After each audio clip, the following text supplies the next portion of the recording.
Thousands of Cambodia's orphans rely on the kindness of strangers, dedicated international volunteers donating time and money for their upkeep and care.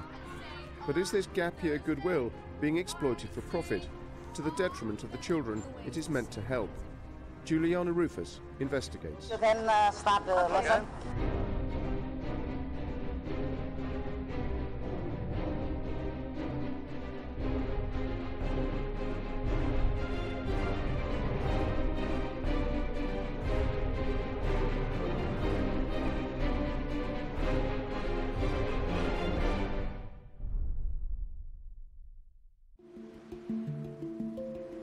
Phnom Penh, the capital of Cambodia.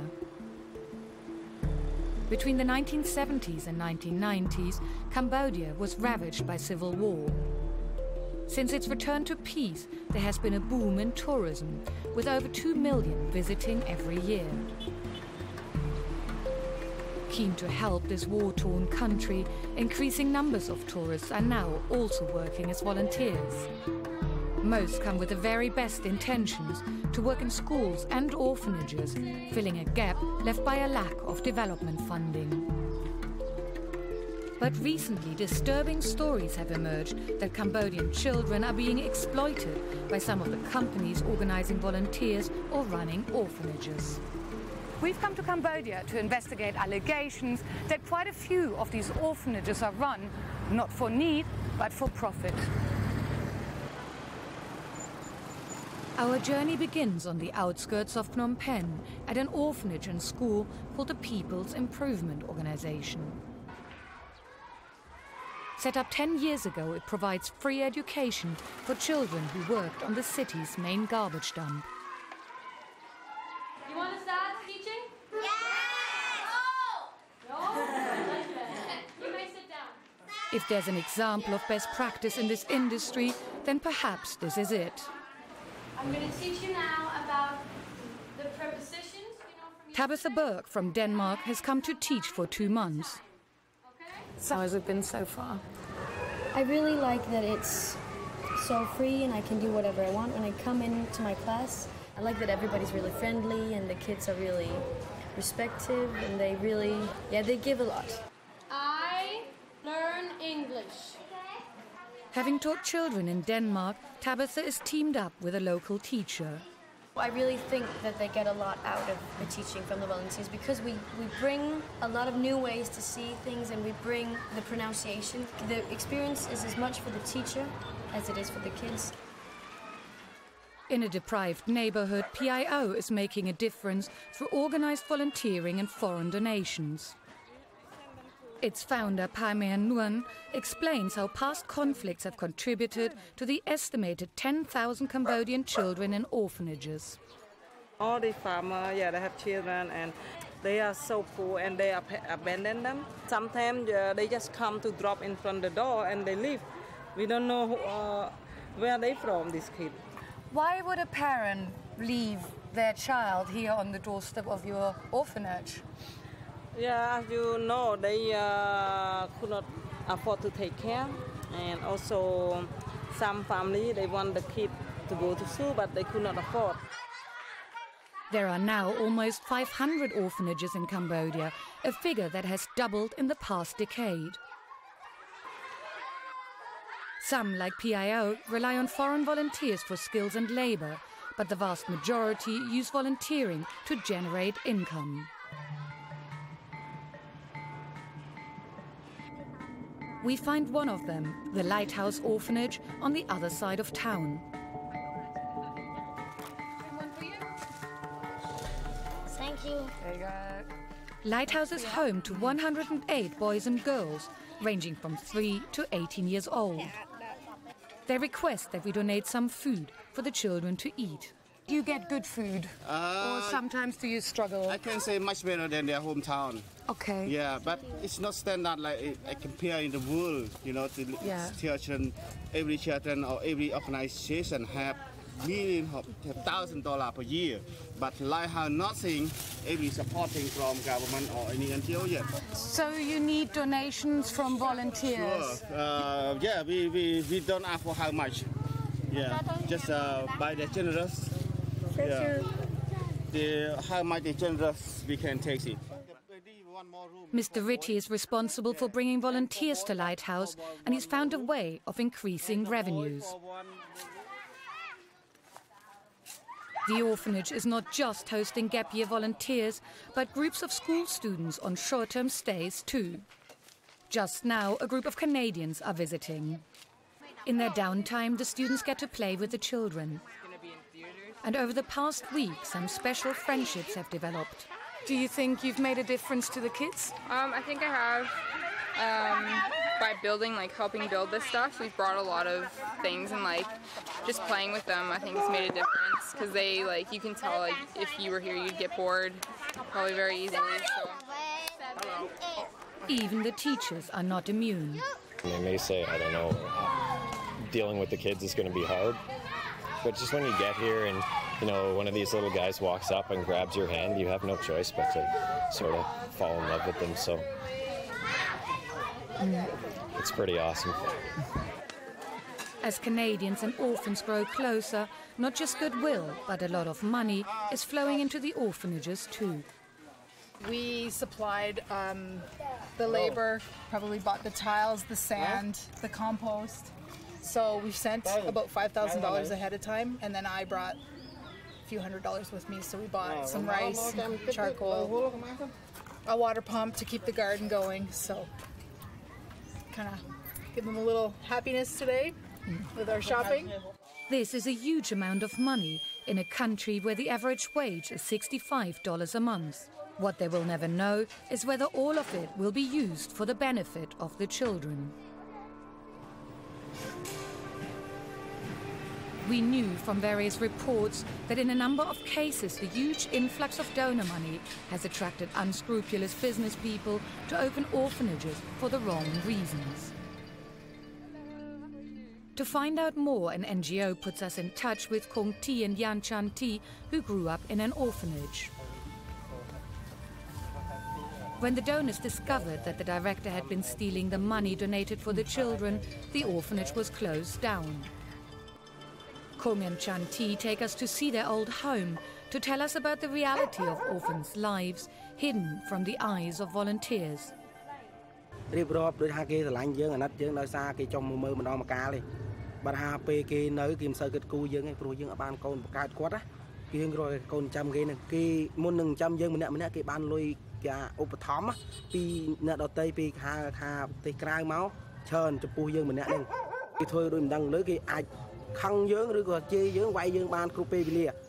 Why didn't you tell the volunteers what was going on?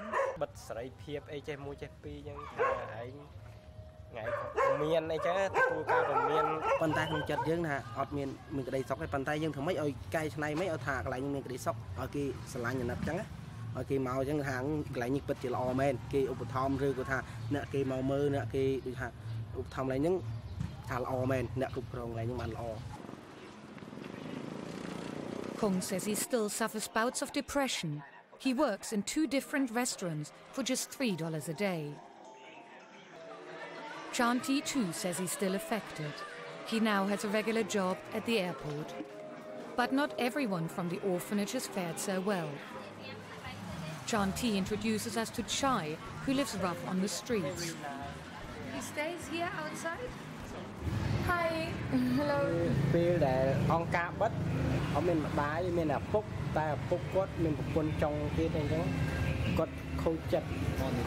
Chai barely speaks.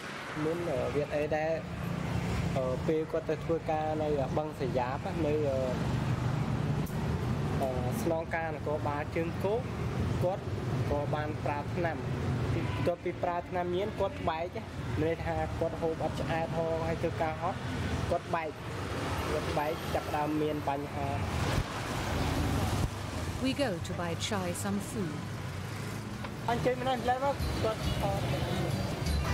How many of the former orphans have problems?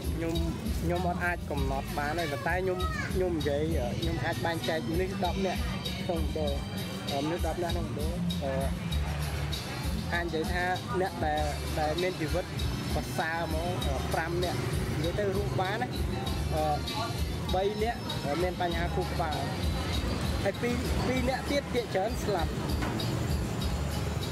seems that despite their good intentions, the misplaced goodwill of volunteers and international donors could be damaging a generation of Cambodian children. But it's not just the Cambodians in charge of orphanages who are accused of taking advantage of the money flowing into them. Voluntourism has become a global industry, with foreign companies tapping into the potential profits too. We meet Australian Demi Jakunas, who has volunteered in Cambodia for the past 3 years, and her experiences have made her jaded about the industry. I really learned a lot about orphanage tourism and the things that goes on behind the scenes that you wouldn't just see coming your first time. Demi explains that volunteers like her book their stays in Cambodia through international commercial volunteering companies based outside the country. Her first visit in 2009 was through Projects Abroad, one of the largest in the world.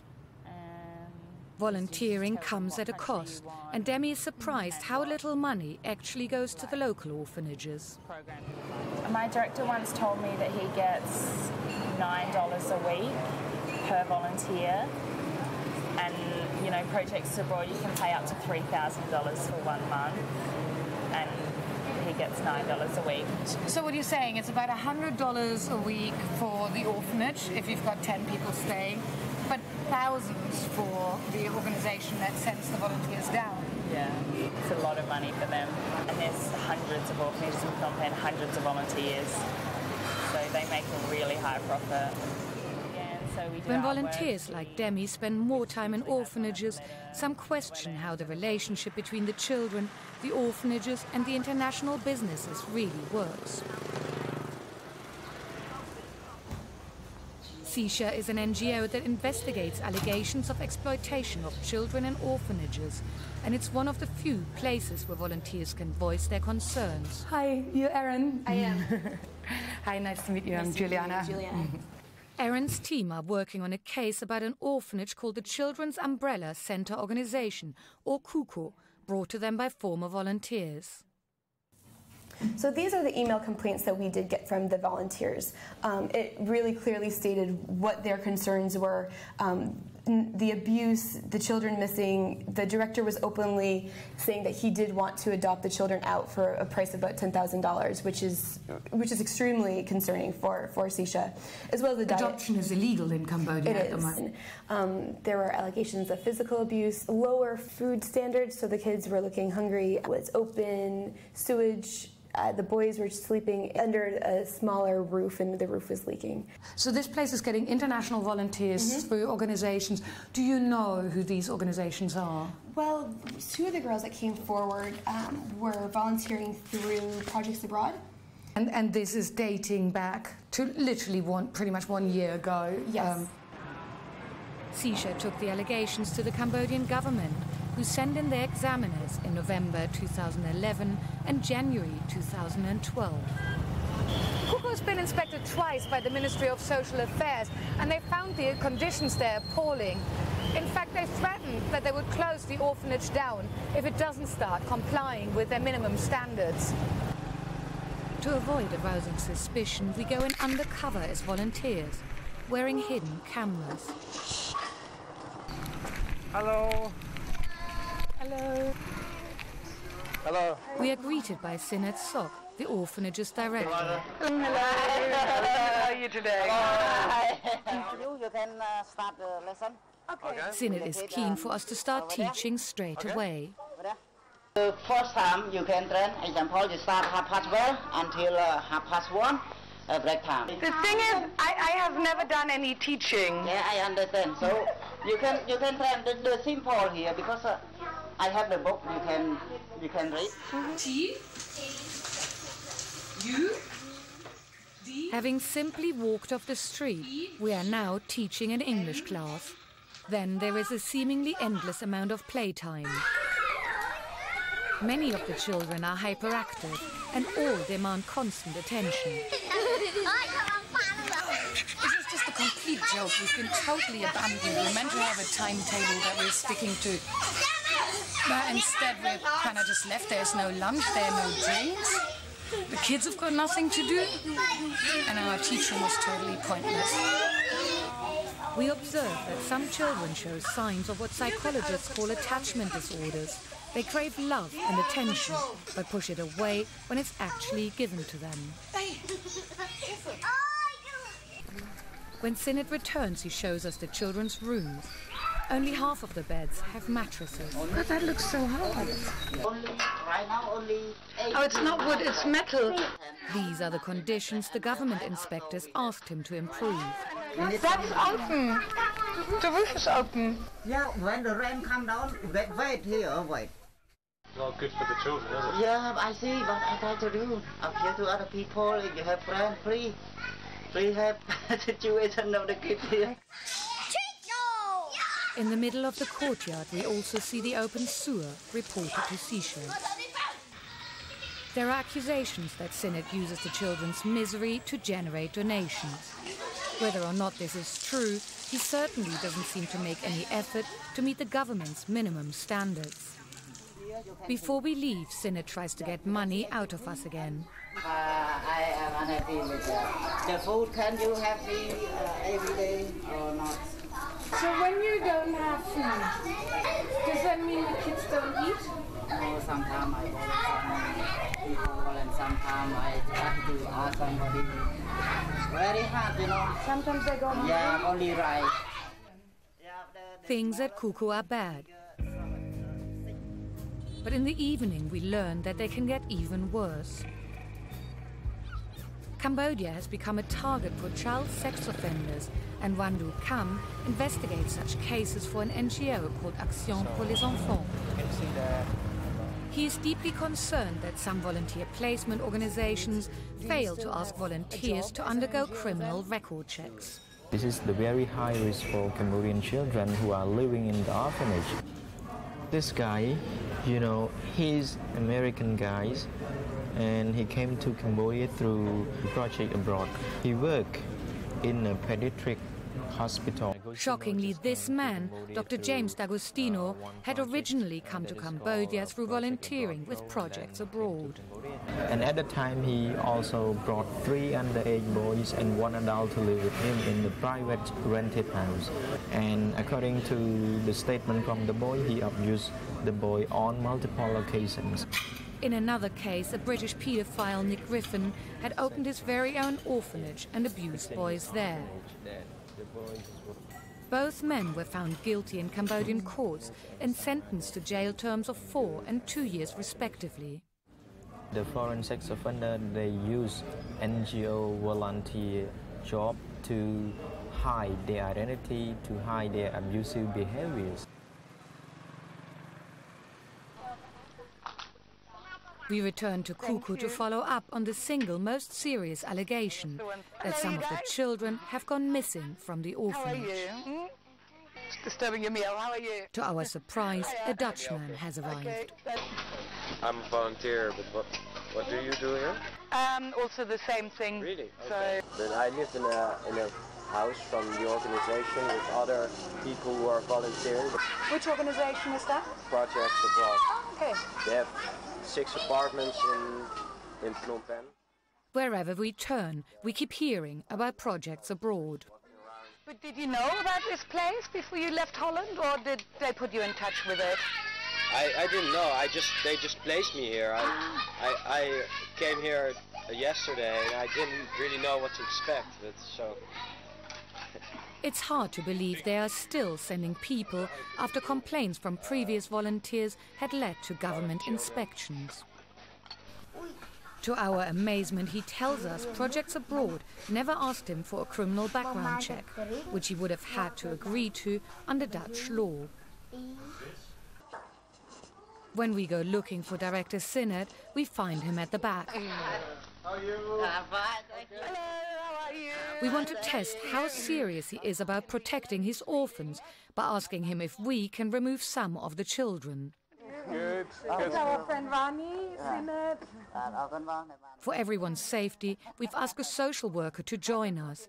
We tell Sinead she's a friend and interpreter. We wanted to this afternoon to see if we can take some of the kids to have a little tour near Phnom Penh.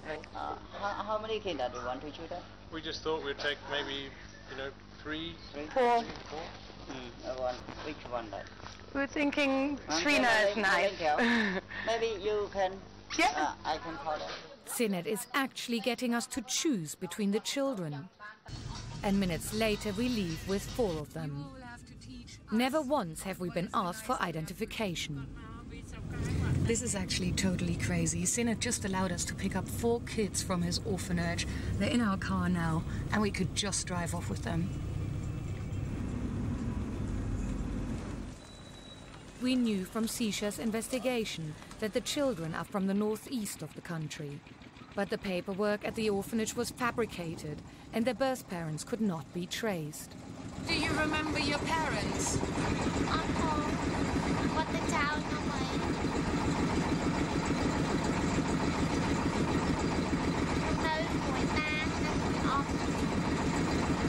Are you sometimes sad that you're not there anymore?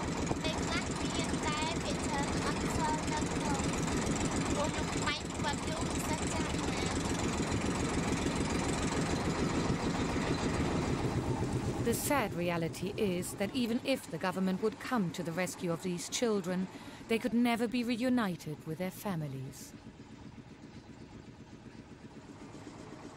During our time in Cambodia, we had heard a lot about projects abroad. Now it was time to find out more. There really is a lot of money to be made in the volunteering business. According to their company accounts, Projects Abroad had a turnover of over $24 million in 2010. They made over $3 million profit and paid a dividend of $1 million to the 2 directors.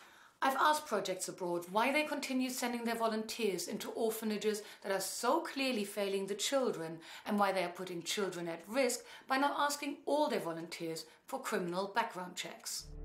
The company declines an on-camera interview, but tells us in writing that Cuckoo receives $50 per month for every volunteer. They say that even if the allegations against Cuckoo were correct, it would be better for the children and the orphanage to have vetted volunteers on the ground. They also claim that since 2010 they do criminal background checks on the over 30s, and that for those younger they require a written reference from a school, college or named referee. When we put our allegations to Sinead, the director of Cuckoo, he denied them all.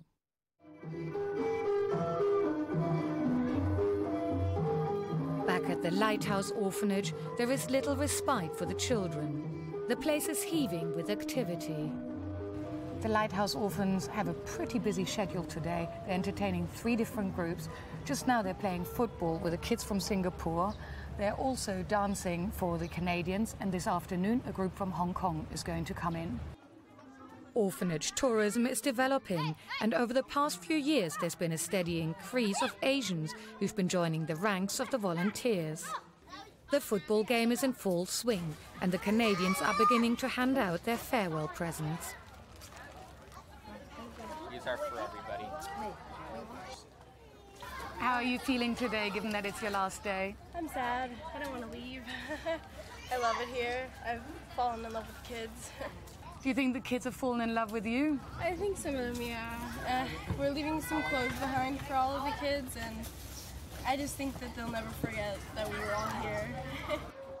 Most volunteers decide on visiting Cambodia with nothing but good intentions, and until things improve, the country and its people are set to benefit from sharing qualified skills. But most volunteers also arrive via an increasingly commercialized system, and before leaving home, it's worth investigating who really stands to profit from their presence. For more information about volunteering responsibly, please go to our website, Jazeera/People and Power. Following the first showing of this film in 2012, the Cambodian authorities shut down the Cuckoo orphanage and began legal proceedings against its director, Sinith Sok. The children at Cuckoo were transferred to other institutions.